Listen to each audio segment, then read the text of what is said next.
Good evening, Russell Richardson, Chair of the Officers Compensation Committee.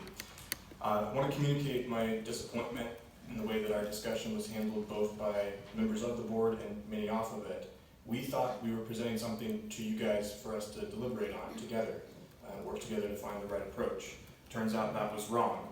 The three reasons that we had for listing our suggested raises were inflation's changed a lot. We want more involvement among City Council in checking things and making sure the city is run well. And we want it to be more accessible to people who aren't retired. Most of you have gray hair up there. I can't afford to take time off my job to do what you're doing. And if we want more young people involved, we need to make this more of a part-time job, which is what you guys do. That was our argument, but we were open to hearing yours. I've lived in the city for about 7 years, and only recently I've begun to follow local politics.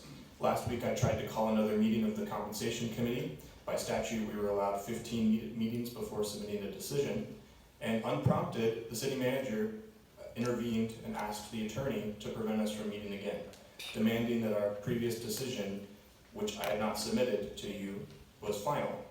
Despite being told otherwise in the very meeting where we met, it's on the video record, our meeting minutes were interpreted as final. The bylaws of our committee leave open the question of revisiting a decision that hasn't been final, and that is apparently, the silence of that is apparently the basis for preventing another meeting.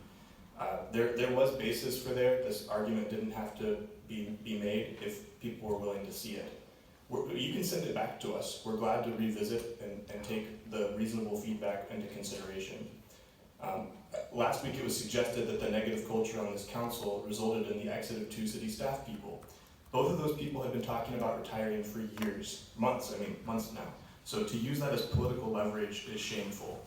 This negative culture was directed primarily at one individual who was accused of rallying people to oppose the raise, bonus, and severance package last fall. Based on my experience on this committee, I'm beginning to have a different theory about why those people showed up. They're tired of the same old, same old. They're tired of stories of city staff who have been silenced for holding dissenting opinions. They're tired of lawsuits for fences barely over property lines. They're tired of increased property taxes for thee, but not for me. Tired of attempts to secure severance packages weeks before an election.